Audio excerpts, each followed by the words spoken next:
5, 4, 3, 2, 1, 0.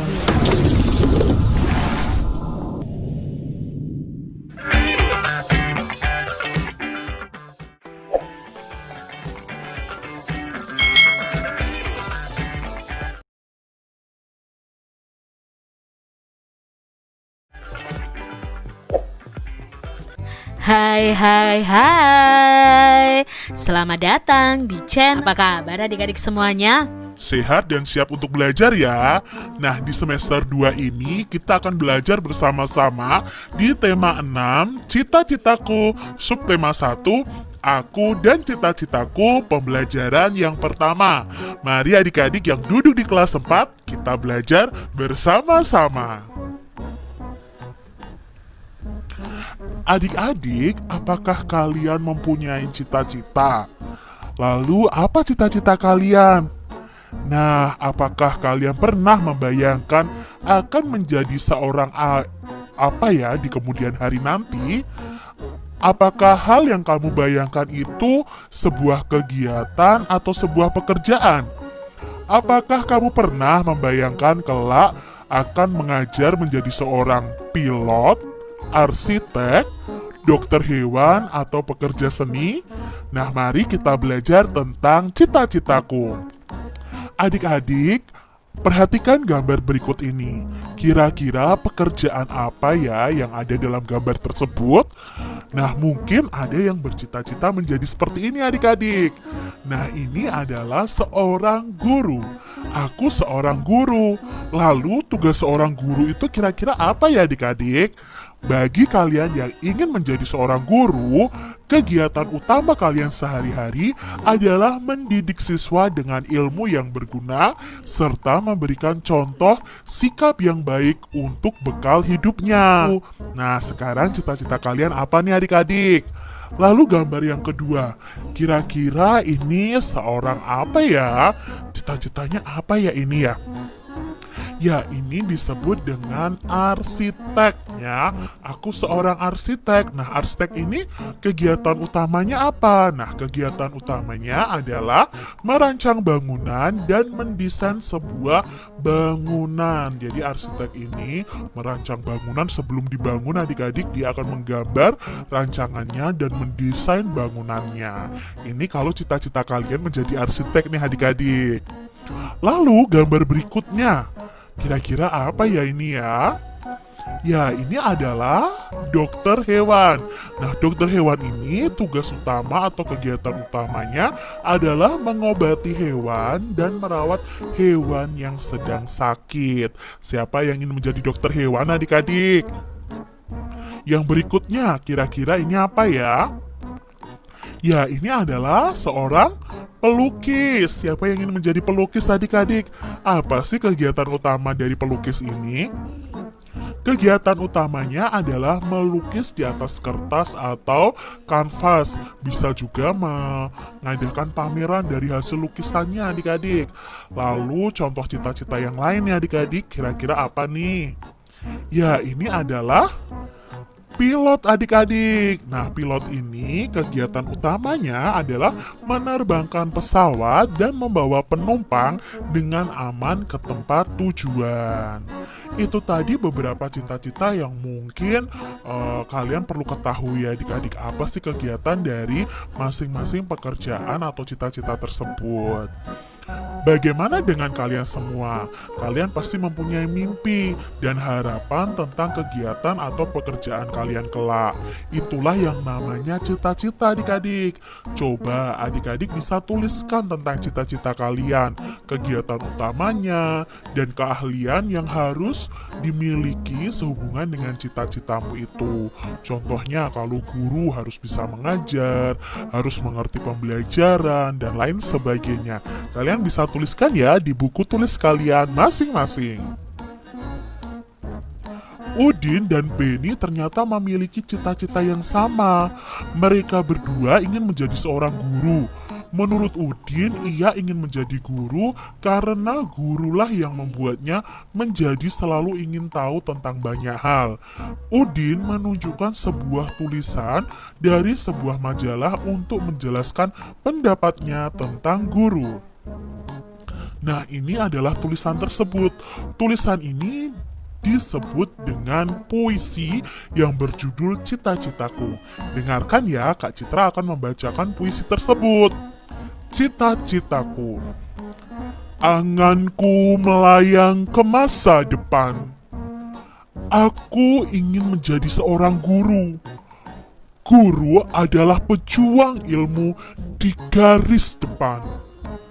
Guru tanpa pamrih berbagi ilmu. Aku akan berusaha mencapai cita-cita. Tak akan lelah aku mencari ilmu. Takkan aku bertapangku tangan saja demi tercapainya cita-citaku. Itu tadi puisi yang berjudul Cita-Citaku.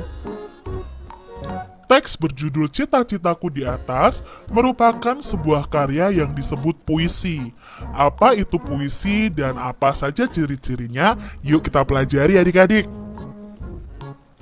Perhatikan bagian-bagian teks puisi yang dibaca. Diskusikan ciri-ciri dari teks tersebut. Sebagai panduan menemukan ciri-cirinya, kalian bisa menjawab pertanyaan-pertanyaan berikut ini bersih tadi, yaitu cita-citaku. Apakah adik-adik menemukan bahwa teks tersebut terdiri atas kumpulan kata-kata yang tersusun menjadi baris? Nah, di sini ya ada 8 baris. Nah, setiap barisnya itu tersusun dari kumpulan kata-kata. Berarti ya pada puisi tersebut terdiri atas kumpulan kata-kata yang tersusun menjadi baris.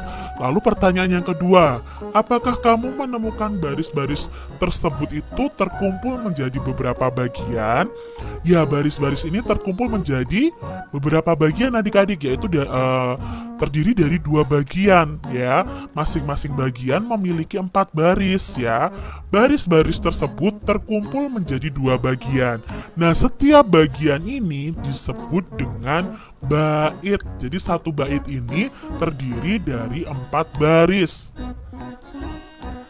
Lalu pertanyaan berikutnya, tuliskan bunyi vokal dari kata terakhir setiap barisnya. Ingat adik-adik, bunyi vokal itu berarti A, I, U, E, O. Itu huruf vokal adik-adik. Nah, di sini baris yang pertama itu huruf vokal terakhir adalah huruf A. Di sini U, di sini A, di sini U. Berarti ada bunyi vokal A, U, A, U. Sekarang bait yang kedua itu ada A, U, A, U. Jadi setiap baitnya ini bunyi vokalnya adalah yang terakhir ya, A, U, A, U. Dan baris kedua, bait kedua juga A, U, A, U. Lalu pertanyaan berikutnya, apakah kamu menemukan keteraturan bunyi vokal kata terakhir dalam setiap barisnya?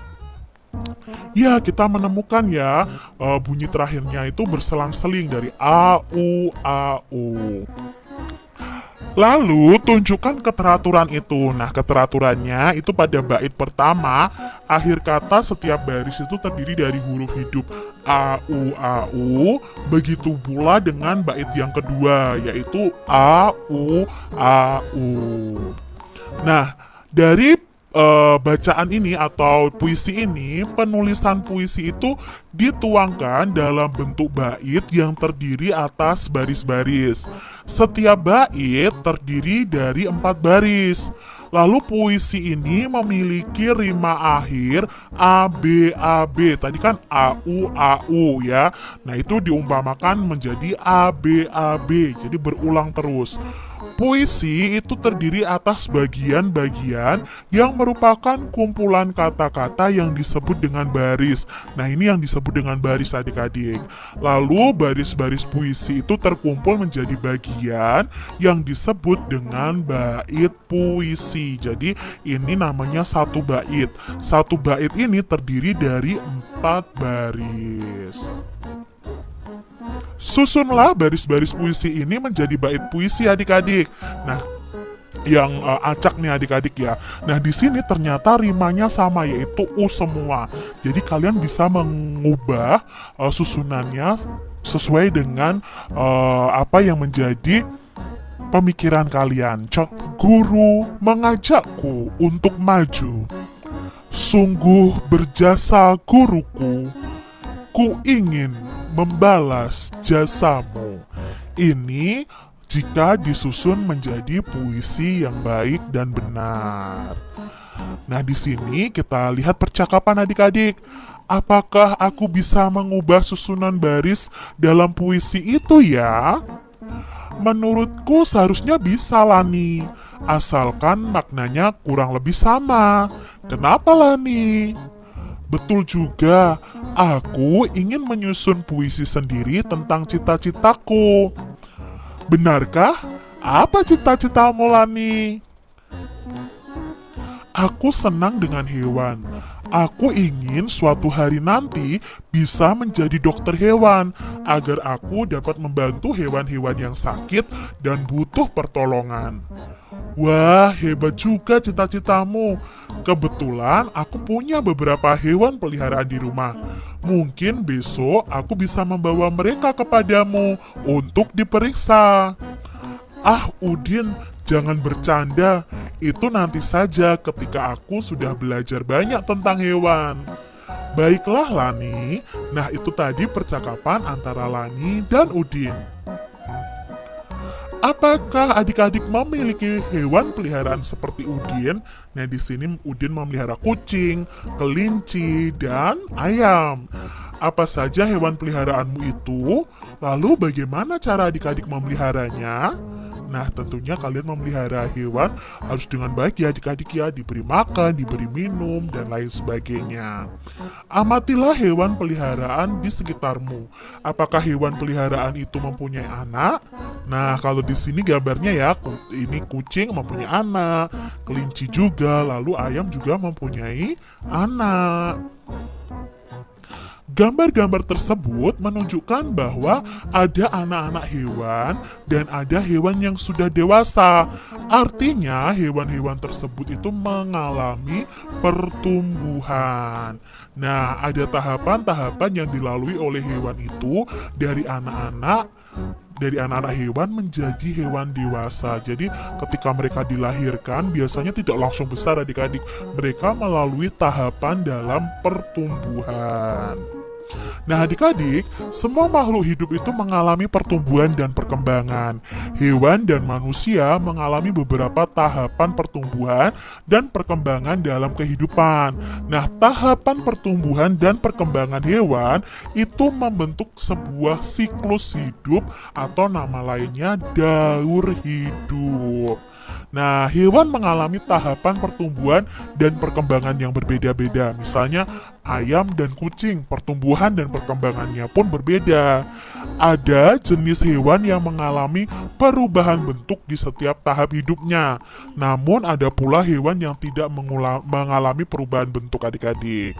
Nah, hewan yang mengalami perubahan bentuk dalam siklus hidupnya berarti mengalami namanya metamorfosis. Jadi metamorfosis itu perubahan bentuk dalam siklus hidup seekor hewan ya. Contohnya kupu-kupu itu mengalami metamorfosis. Kalau kucing itu tidak mengalami metamorfosis.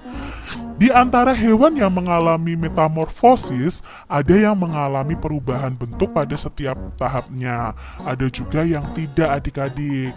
Nah, hewan yang mengalami perubahan bentuk pada setiap tahap pertumbuhan dan perkembangannya itu disebut metamorfosis sempurna. Sedangkan hewan yang mengalami perubahan bentuk hanya pada tahap tumbuh kembangnya dinamakan mengalami metamorfosis yang tidak sempurna. Nanti akan kita pelajari lebih lanjut di pembelajaran selanjutnya tentang metamorfosis ini. Nah, sekarang susunlah tahapan pertumbuhan dan perkembangan hewan pada gambar berikut ini. Kita bisa memberi nomor dengan urutan yang benar. Nah, kalau kucing ini mengalami pertumbuhan dan perkembangan, tetapi tidak metamorfosis. Berarti tidak mengalami perubahan bentuk, hanya mengalami pertumbuhan ya, dari kecil sampai dewasa itu tidak ada perubahan bentuk apapun adik-adik. Awalnya itu dari anak kucing ya, nomor satu ini anak kucing, lalu menjadi kucing remaja dan menjadi kucing dewasa. Nah, siklus hidup ini tanpa metamorfosis. Sebagian besar hewan itu mengalami daur hidup tanpa metamorfosis. Daur hidup tanpa metamorfosis ini tidak mengakibatkan perubahan bentuk tubuh yang sangat berbeda. Beberapa contoh hewan yang tidak mengalami metamorfosis adalah ayam, kucing, kambing, ikan, dan burung. Misalnya saja siklus hidup hewan kucing. Zigot kucing berkembang di dalam rahim induk betina. Setelah beberapa waktu, anak kucing lahir dan menjadi kucing muda. Lalu kucing muda menjadi kucing dewasa yang organ reproduksinya telah siap melakukan fertilisasi. Nah, jika fertilisasi terjadi, maka akan kembali terbentuk zigot atau bayi kucing di dalam perut. Lalu setelah itu yang betina akan melahirkan lagi menjadi anak kucing menjadi tumbuh menjadi kucing muda menjadi kucing dewasa yang betina siap untuk fertilisasi lagi ya, lalu dia akan melahirkan seorang anak kucing lagi, begitu seterusnya. Itu yang disebut dengan daur hidup. Nah, daur hidup kucing ini disebut daur hidup tanpa metamorfosis. Sekarang ada gambar ayam. Nah, ayam ini juga termasuk hewan yang tidak bermetamorfosis. Dia hanya melakukan perubahan ya. Perubahan itu pada awalnya hanya telur ya, tapi di dalamnya itu sudah ada anak ayamnya. Nah, pertama itu telur lalu menetas menjadi anak ayam. Anak ayam bertumbuh dewasa menjadi ayam muda, lalu menjadi ayam dewasa. Nah, siklus hidup ayam itu dimulai dari telur lalu menjadi anak ayam, lalu ayam muda, dan menjadi induk ayam atau ayam dewasa. Itu tadi siklus hidup kucing dan ayam. Nah, demikian tadi adik-adik pembahasan kita di tema 6, cita-citaku, subtema 1, aku dan cita-citaku, pembelajaran yang pertama. Semoga video pembelajaran ini bermanfaat untuk adik-adik semuanya. Dan sampai jumpa.